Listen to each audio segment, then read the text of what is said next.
Hey guys, how's it going? Welcome back. We're going to take a look at the Samson AP1 CHU2 receiver and transmitter kit. I got this from Long McQuaid yesterday. It's a used unit. It's $69.50, and I thought, I got some Christmas money left. I'm going to buy this thing.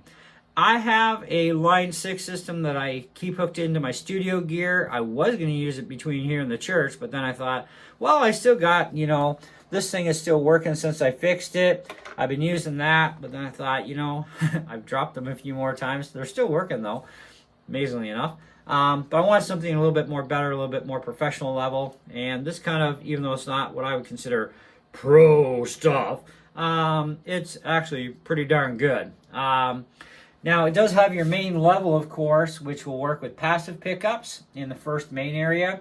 And if you have active or really high output pickups, you just turn the dial to that appropriate setting. Now, this thing does run on, for the receiver, a 9-volt battery or the included 12-volt power supply. Take your pick. If you want absolute battery power, away you go. The transmitter, of course, runs off of a AAA battery. Now, I looked up in the manual to see, what kind of runtime do we get, blah, blah, blah. And, they just say, well, when the red light shows up on the units, that means you got less than 2 hours. It's like, so what happens with the rest of it? How long do we get? I guess we're going to have to do a good test anyway. So this is going to be my new church unit. Now, it does have a dB cut switch as well, so you can reduce things by about, I think it's about 15 dB on here. Yeah, it's 15 dB. So we're going to show you how all that works. And you got a power switch. Now, when you turn the power on, the light will flash really quickly and then go off. Okay, it will not go on again into its red color until such time as you're down to your last about 2 hours. And they say, well, you should switch your battery. Well, not if I got 2 hours left, because, hey, man, seriously, let's use the batteries and get our money's worth. They are energizers. Come on. Anyway, the way this thing is designed with the angle, it's going to work for a vast majority of guitars, including, I would think it should work fine with older Telecasters that have the countersunk jack. I've got a Tele with just an outside flush mount, so it's fine. It's going to be fine for, all your acoustic guitars, that sort of thing. Yeah, it's kind of nice to have that dB cut, and I'm going to show you exactly how all that works too. So let's plug this in, and we're going to go main power first with the cut on, because I'm sitting really close to the amp.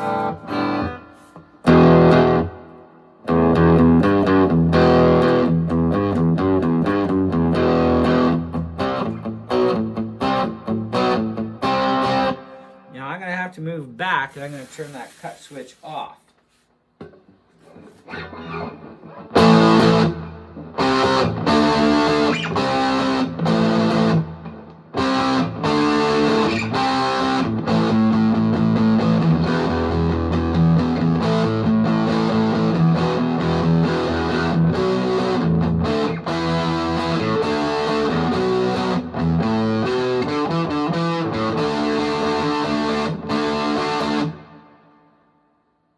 Really clean. And then we'll cut the juice back again.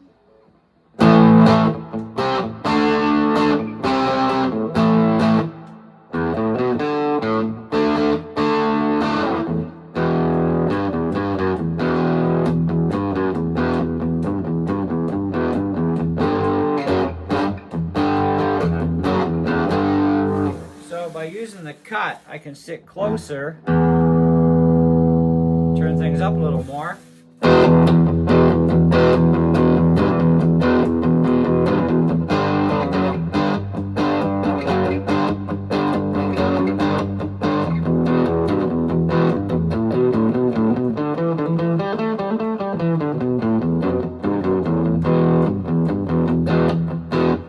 Now I'll get back and we'll take the dB cut off now that we've cranked the volume louder.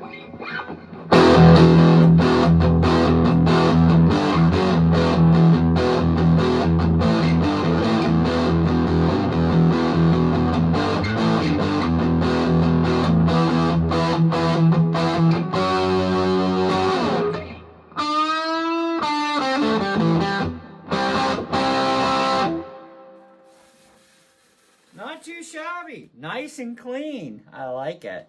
For $69.50 plus tax used, I think that's a great deal. Canadian dollars. Remember, I'm a Canadian. I live in Canada. My prices are Canadian, unless otherwise specified. So, anyways, let's disconnect this stuff. And we're going to move our camera around, give you a little bit better viewpoints of all this. And so, hey, it's instant for you guys, remember? All right, we're on the next part. The absolute close-ups. All right, let's give you a few things about this unit. So this is our main transmitter. Okay, you got your DB cut. You've also got your power switch, obviously. We slide this back. There's our little AAA battery that'll last for who knows how many hours. Definitely we know when it hits red, we got 2 hours left. Receiver box here, push down on the little button, open it up, there's your 9-volt battery. Perfect. And then you just push it and it clicks closed automatically and locks. There's our main dial for our settings. I had it set basically 1, 2, 3 on the 4th one. I can still go to the middle for even more output, but hey, you don't really need that much more. Then of course our antennas, like I said, they rotate, they fold down for storage here. And voila. And then of course, you know, if you're putting out a lot of power, it's gonna, you know, give you a little peak light, which would indicate, hey dude, might want to hit that cutoff switch on the transmitter and reduce the power output of your guitar. But then you have your active pickups area as well as high outputs. You can turn the dial to the appropriate setting that you need for that. It's pretty simplistic. And the really nice thing too, unlike Boss pedals, right? This thing here, you can take the transmitter and you can plug it into here for storage so you can transport it easier and you know that both pieces are together all the time. Now to the amplifier, I was just using a short little pedal cable, which is all I'm going to be needing to use in church because I actually sit my DI box on top of the piano. So I only need a short little cable anyway to go to my DI, so it works for me. You may only need a short DI if you're going into your pedal board processor or your pedal board kit. Either way, it must be first on the chain, obviously, or you're not going to get any sound through to the system. So this is why there's not an input and an output because, well, it's also wireless, right? So you don't need an input, you just need an output jack and voila. Power switch is up here, just, you know, a simple on and off kind of thing. Now, it's not going to turn the power on until there is something plugged in. And so if we just plug this in quickly, it activates power that way. So if it's unplugged and you forget to switch it off, in theory, not that it says it in the manual because I didn't read that anywhere, but in theory, it shouldn't be drawing any power if there's nothing plugged into it. So if you forget to turn it off, in theory, you should be okay. Okay. Now, of course, the back side, we do have squelch control. There is a little screwdriver in here too, by the way, for adjusting the squelch, and it is adjustable. And there's also one on the transmitter as well as far as the controller goes, but you get one screwdriver to work with both. And if, I don't know how well you can see that, but the little dial is just down there alongside the battery down below. So, and anyways, one of the things they say about the DB cut is to be aware on that is if you get too far a distance from the receiver, it could make your signal a little choppy because you're not transmitting enough power output because you are cutting the output power back, which does reduce range. So you might want to consider maybe turning this down and not hitting the DB cut if that becomes an issue depending on your guitar. But with passive pickups, you can either use it or not use the DB cut on the transmitter. It's kind of your thing. It does affect the tone though. That was very noticeable, but that is kind of reasonable too, that it would affect the tone of that sound because you are cutting back a lot of power that the amp is already trying to run at, and now you're reducing its capability. So yeah, it does alter the tone. It may be pleasing, it may not be pleasing. It's kind of up to you how things are going to work and set up. So instead of cutting back maybe the power on the transmitter, perhaps maybe reducing it at this end would be your better option so you're not pushing too much in and overdriving your system, or I don't know. It's it's one of those things where you got to find those sweet spots that work and still give you what you need. But for a system that is what I consider to be not necessarily actual pro level, it's actually a really good little system, and it seems to be that it's going to be fairly durable. The nice part is you can run either the DC adapter into the pedal, run off hydropower, or run off the 9-volt. The transmitter side, of course, you've got the AAA alkaline battery. Now, alkaline batteries put out 1.66 volts, and their milliamps tend to be really good. So you're getting full, proper power to the system as well as good milliamp power. And alkalines, they do drain on a different kind of an envelope compared to a rechargeable battery. Rechargeables, they tend to hold their power level for quite a long time because they have higher milliamp capability, but what they lack is the proper voltage to run the system at proper peak power. So that becomes an issue in this case where I would not recommend using rechargeable batteries, period. Okay, I would stick with the alkalines in each unit, or just do alkaline in the transmitter, run power block for the receiver to your board. Depends on how you do things, right? But either way, it's going to also be the cleanest possible power over even a power supply, because power supplies are never 100% clean unless you buy some really high-end ones. So there's nothing cleaner than battery power, but it's about the longevity too of that particular part. Do you want to swap 2 batteries around, or do you want to just swap the one out of the transmitter when it needs to? But again, we don't know the kind of runtime.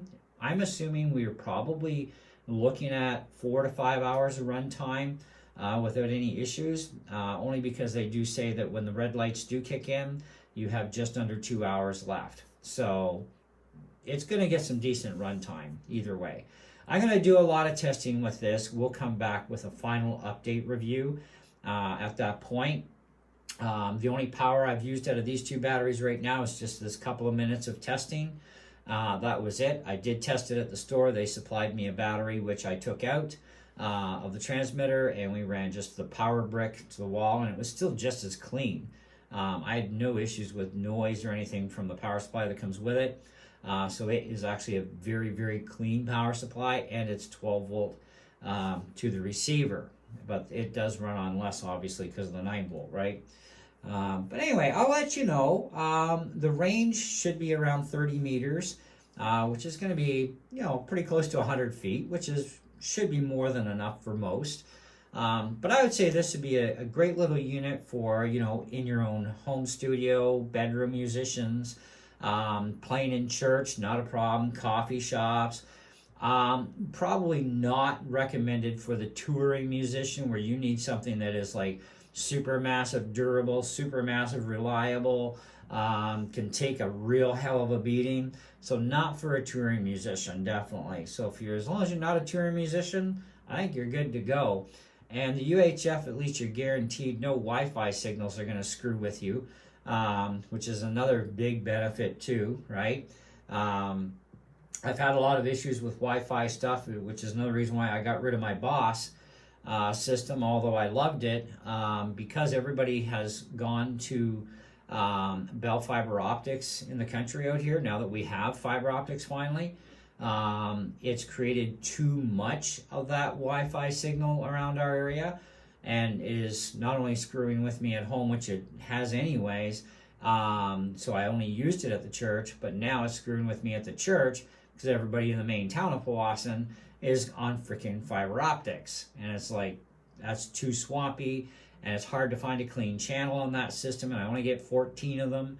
So going to the UHF, I've had no issues, even with a cheap, plasticky set that I picked up. They work flawlessly, and they stay clean and no interruptions. So I think UHF is where we should all be looking at for this guitar wireless stuff, because even professional systems are usually on UHF. Okay, so, and they can cost a lot of money, but it is a pretty heavy duty built receiver either way. Like it's pretty chunky. It's got a steel plate under here. It's got the pad here. I mean, it's definitely got some heft and weight to it. It's very well built. I just don't think that the whole system is suitable for a touring musician. Anyways, that's what I got for you on this one.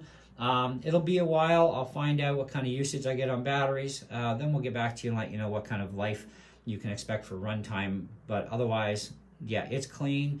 And at this point, I'm ready to say 4.5 out of 5 for the areas in which it is definitely usable in. Okay? Anyways, thanks a lot. See ya.